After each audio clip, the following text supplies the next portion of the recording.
नमस्कार दोस्तों, जैसा कि आप सभी जानते हैं, श्रावण माह शुक्ल भक्ति का एक उत्सव माना जाता है।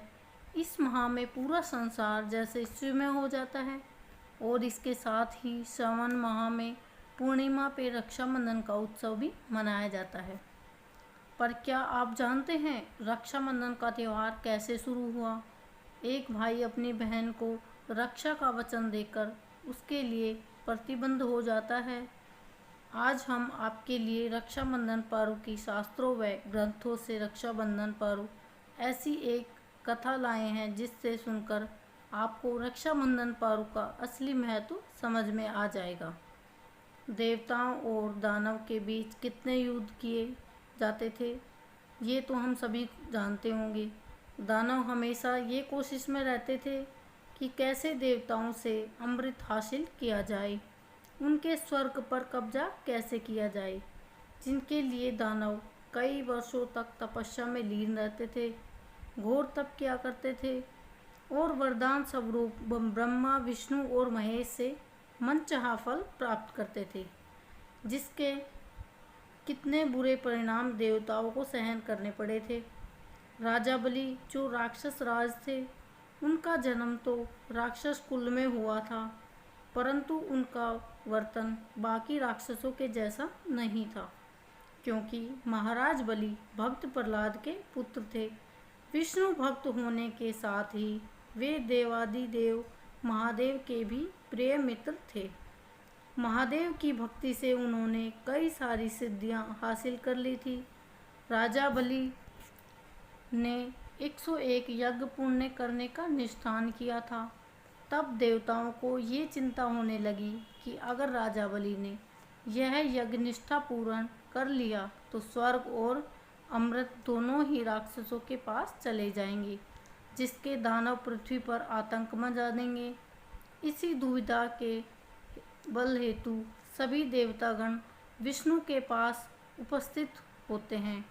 श्री हर विष्णु की बात सुनकर राजा बलि के पास जाकर एक ब्राह्मण के रूप में जाते हैं, क्योंकि राजा बलि को महादानी भी कहा जाता है, इसलिए उनके द्वार पर आए किसी भी याचक को वह खाली हाथ नहीं जाने देते।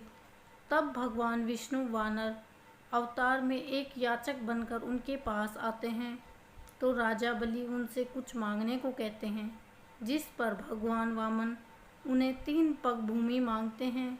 राजा बलि ने वचनबद्ध होकर उस याचक ब्राह्मण को 3 पग भूमि देने का वचन दिया। राजा बलि से वचन प्राप्त करते ही भक्त वामन ब्राह्मण ने विराट रूप धारण कर लिया और उनके एक पग में तो स्वर्ग और दूसरे पग में धरती को नापा, वह तीसरा पग कहाँ नापते हैं। तब राजा बलि ने अपने वचन का पालन करते हेतु तीसरा पैर उनके सिर पर रखने दिया। राजा बलि की दानशीलता देखकर भगवान विष्णु उन पर प्रसन्न हुए और उन्होंने वर मांगने को कहा। राजा बलि ने भगवान विष्णु को ऐसा वर मांगा जिसके कारण भगवान विष्णु को वैकुंठ त्याग कर पाताल लोक में पहरा देना पड़ा। उधर श्री हर विष्णु से विमुख होकर माता लक्ष्मी को सहन नहीं हो सका। माता लक्ष्मी उनके निवारण हेतु भगवान शिव जी के पास आती हैं। शिव जी माता लक्ष्मी से कहते हैं कि राजा बलि वचनबद्ध पुरुष हैं। अगर माता लक्ष्मी राजा को किसी बंधन में बांध लें तो वह श्री हर को वापस वैकुंठ में ला सकती हैं। शिवजी ने माता लक्ष्मी की सहायता हेतु अपने नाग वासियों को उनके साथ जाने का आदेश दिया। माता लक्ष्मी पाताल लोक पहुँचती हैं और एक कन्या का रूप धारण करती हैं। वह राजा बलि के पास पहुँचती हैं और उनसे सहायता के लिए अनुग्रह करती हैं। हे नागवासी जो उनकी सहायता के लिए आए थे, वे एक रक्षा सूत्र में बदल जाते हैं और माता लक्ष्मी राजा बलि को ये रक्षा सूत्र बांध देती हैं।